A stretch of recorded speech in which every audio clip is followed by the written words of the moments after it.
이번 시간에는 기업부설연구소 연구개발전담부서 주요 지원제도 중 조세지원에 대해서 살펴보도록 하겠습니다. 목차는 다음과 같습니다. 먼저 조세지원제도에 대해서 요약해서 살펴보고요. 두 번째로는 일반연구, 인력개발비 세액공제, 세 번째로는 신성장 동력산업 및 원천기술연구, 인력개발비 세액공제, 네 번째로는 연구 및 인력개발 설비투자 세액공제, 다섯 번째는 기업부설용 부동산 지방세 감면, 마지막으로 연구 전담요원 연구활동비 소득세 비과세 제도에 대해서 살펴보도록 하겠습니다. 조세지원 제도는 크게 다섯 가지가 있는데요. 앞에서 말씀드렸던 다섯 가지고, 각각의 제도에 대해서는 다음 슬라이드부터 구체적으로 살펴보도록 하겠습니다. 이 다섯 가지 제도 중에서 모두가 연구소 전담부서에 모두 해당이 되는데, 기업부설연구소용 부동산 지방세 감면 제도는 전담부서에는 해당이 없는 제도가 되겠습니다. 첫 번째로 일반 연구 인력개발비 세액공제에 대해서 살펴보도록 하겠습니다. 조세특례 제한법 제10조 1항 3호에 나와 있는 공제제도에 있고요. 이하 조세특례 제한법은 이하 다음부터는 조특법이라고 얘기를 하도록 하겠습니다. 조세특례 제한법 조특법 제10조 1항 3호에 나온 일반 연구 인력개발비 세액공제는 내국인이 연구개발 및 인력개발을 위해 사용한 비용 중 대통령령이 정하는 비용에 대하여 일정률을 당해 과세년도 소득세 또는 법인세에서 공제해주는 지원 제도가 되겠습니다. 일반 연구 인력개발비 비용의 경우 일몰 기간 없이 이 연구하라고 되겠습니다. 적용 범위는 연구개발 및 인력개발을 위한 비용으로 조특법 시행령 별표 6상의 세액공제 비용을 적용하고 있습니다. 일반 연구 인력개발비 세액공제 중 공제세액을 구체적으로 살펴볼 텐데요. 총액 발생 기준 또는 증가 발생 기준 중 한 방법을 선택하여 세액공제를 해드리는데요. 유리한 방법을 선택하시면 되겠습니다.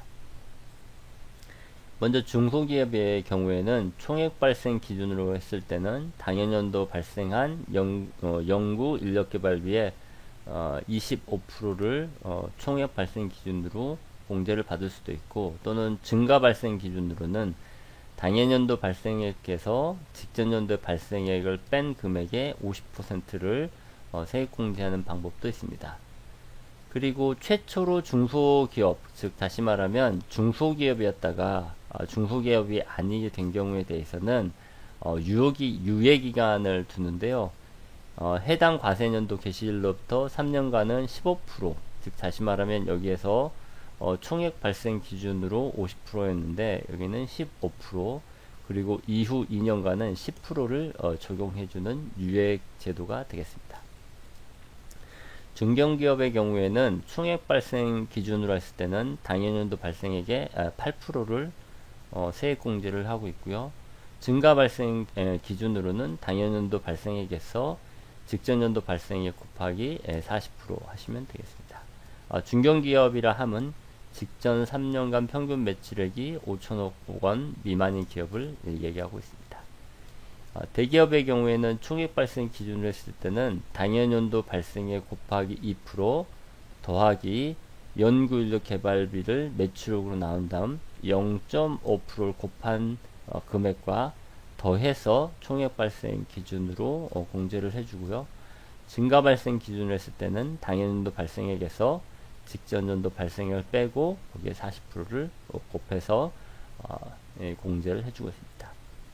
그러나 총액 발생 공제율의 한도는, 즉 다시 말하면 이런 식으로 계산했을 때 한계는 3%에서 이내에서만 해주고 있다는 거 기억하시고요. 그리고 매출액은 기업회계 기준에 따라 계산한 매출액을 의미합니다. 증가 발생 기준 적용 시 유의사항인데요.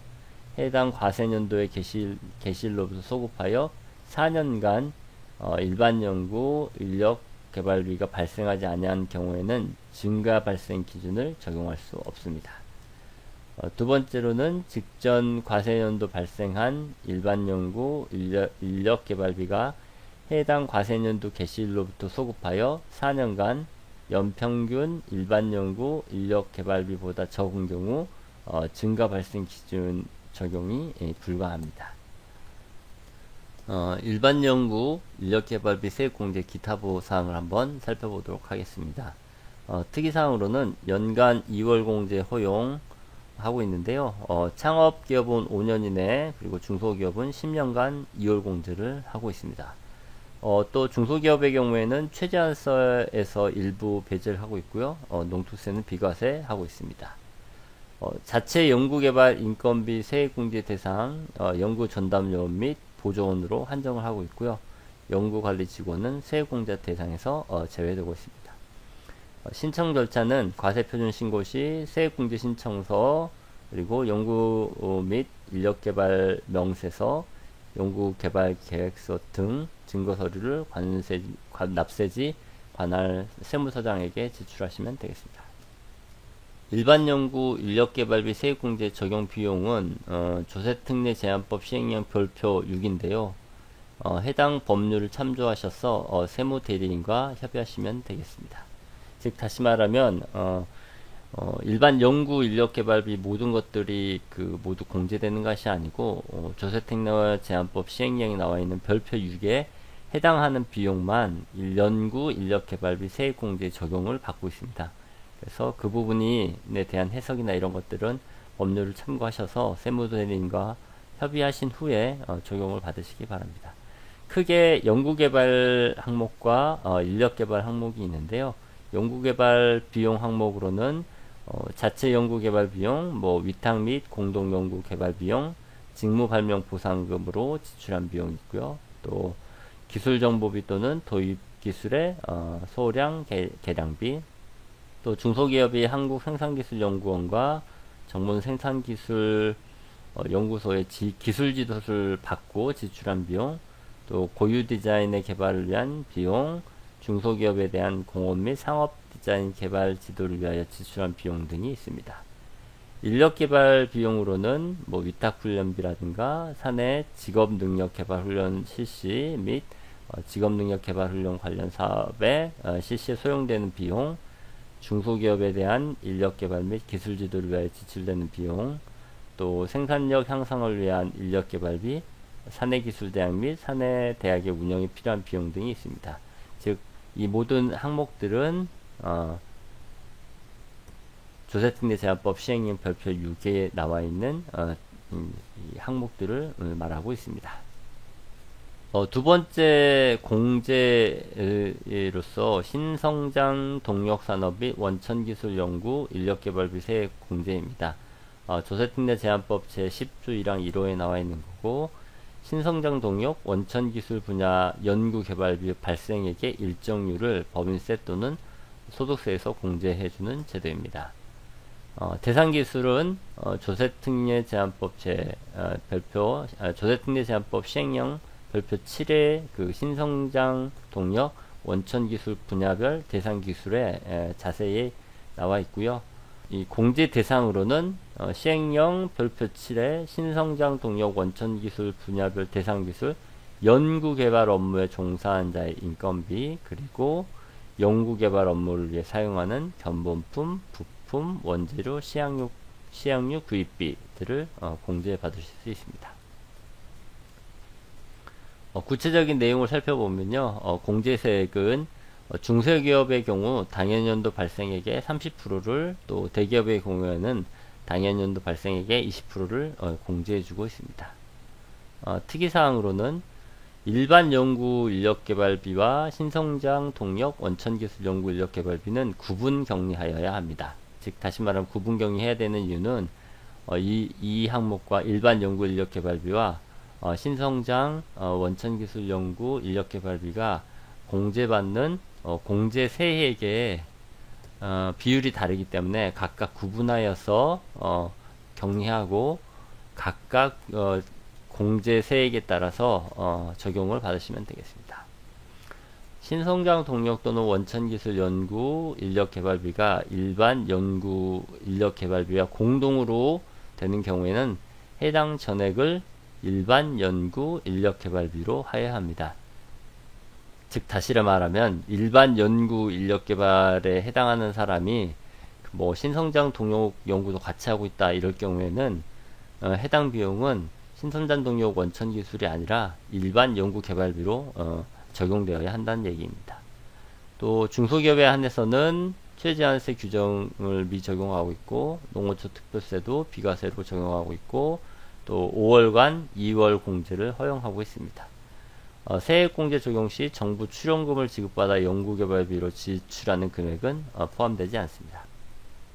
신성장 동력산업 및 원천기술 연구개발비 세액공제는 현재 2017년 법령 기준으로는 2018년 12월 31일까지 발생한 연구인력개발비에 대해서 세액공제가 적용되는데요. 이거는 현재 기준이고 통상적으로 법 개정을 통해서 계속 연장되는 추세입니다. 하지만 해당 법령을 정기적으로 확인하셔서 이것이 연장이 되는지 아니면 종료가 되는지 향후에 확인하실 필요는 있습니다. 신청 절차는 과세표준 신고 시 세액공제 신청서, 연구 및 인력개발비 명세서, 연구개발 계획서 등 증거서를 관세지, 납세지, 관할 세무서장에게 제출하시면 되겠습니다. 자세한 사항은 담당 부서나 세무대리인과 협의하실 필요가 있습니다. 이번에는 연구 및 인력개발 설비투자 세액공제 제도에 대해서 살펴보도록 하겠습니다. 해당 제도는 조세특례 제한법 제11조에 나와 있고요. 내국인이 2018년 12월 31일까지 연구 및 인력개발을 위한 시설에 투자를 하는 경우 당해 투자 금액의 1에서 6%에 상당하는 금액을 그 투자를 완료한 날에 속하는 과세년도에 소득세 또는 법인세에서 공제해주는 제도입니다. 이때 이 시설에 투자하는 금액 중 중고품이라든가 또 그 대통령령으로 정하는 니스에 의한 투자는 제외됩니다. 적용 범위는 연구시험용 시설과 직업훈련용 시설에 적용되는데요. 첫 번째는 공구 또는 사무기기 및 통신기기, 시계, 시험기기 및 계측기기, 광학기기, 사진제작기기 등이 있습니다. 두 번째로는 법인세법 시행규칙 별표 6의 업종별 자산의 기준 내용 연수 및 내용 연수 범위표에 적용을 받는 자산이 되겠습니다. 이 두 가지 모두 적용을 하여서 연구시설, 시험용 시설에 적용이 되고요. 직업 훈련용 시설은 연구시험용 시설과 동일하게 적용을 받으실 수 있습니다. 공제세액은 다음과 같습니다. 중소기업의 경우에는 당해년도 설비투자 금액의 6%를 또 전 3년간 평균 매출액이 5천억 원 미만인 중견기업에 대해서는 당해년도 설비투자 금액의 3%를, 대기업의 경우에는 당해년도 설비투자 금액의 1%를 공제하고 있습니다. 특이사항으로는 중고품에 의한 투자나 또 기존 설비에 대한 보수, 기존 설비에 대한 자본적 지출, 운용 리스 조건으로 임차하여 설치한 시설 투자의 경우에는 적용되지 않습니다. 또 투자 완료일로부터 2년 이내에 당해 자산을 처분 또는 임대하는 경우에는 이자 상당 가산액 그걸 포함하여서 감면세액을 추징하고요. 또 5월간 2월 공제를 허용하고 있고 농어촌 특별세는 비과세하고 있습니다. 마지막으로 중소기업 투자라든가 또 생산성 향상 시설 투자, 고용 창출 투자 등 다른 투자세액 공제와의 중복 적용을 배제하고 있습니다. 현재 기준으로는 2018년 12월 31일까지 적용하고 있지만 통상적으로 연장되어 왔기 때문에 법 개정 여부를 확인하실 필요가 있습니다. 실청 절차로는 투자 완료일이 속하는 과세년도의 과세표준 신고와 함께 세액공제 신청서를 납세지 관할 세무서장에게 제출함으로써 적용받으실 수 있습니다. 자세한 사항은 담당 부서 및 세무대리인과 협의하셔서 제출하시기 바랍니다. 이거는 이제 세액 공제 신청서 양식인데요. 세액 공제 신청서가 있고, 각각의 항목별로 세액 공제가 해당하는 항목들이 있습니다. 그리고 오른편은 일반 연구 및 인력 개발비 이 명세서인데요. 여기 보시면 이런 식으로 각각 항목들이 있습니다. 이번에는 기업부설연구소용 부동산에 대한 지방세 감면 제도인데요. 해당 제도는 지방세 특례제한법 제46조 1항에 나와 있고, 대통령령으로 정하는 기업부설연구소에 직접 사용하기 위하여 취득하는 부동산 부속 토지는 건축물 바닥 면적의 7배 이내인 것으로 한정하고요. 이런 부동산에 대해서는 취득세 100분의 35를 과세 기준일 현재 기업부설연구소에 직접 사용하는 부동산에 대해서는 재산세의 100분의 35를 각각 2019년 12월 31일까지 경감하고 있습니다. 적용 범위는 취득한 후 1년 이내에 기업부설연구소로 신고하여 인정받은 부동산이고요. 신축, 증축 또는 대수선하는 경우에는 2년 이내에 기업부설연구소로 신고하여서 인정을 받으셔야 지방세를 감면받으실 수 있습니다. 법인이 취득하여 이를 연구소에 임대하는 경우에는 감면 대상이 되지 않고요. 직접 사용을 하셔야 됩니다. 또 과세 시점에서 요건비비로 과세되어도 사후 법정 요건을 구비하여 연구소용에 직접 사용하는 경우에는 기과세된 취득세는 취소됩니다. 또 다른 목적으로 취소한 부동산은 해당이 없습니다. 면제세제는 취득세 및 재산세에 대해서 경감이 되고요. 수도권 과밀지역의 대기업에 대해서는 취득세 및 재산세는 감면이 적용되지 않습니다. 기타 지역의 대기업에 대해서는 취득세 및 재산세 35%가 감면이 되고요.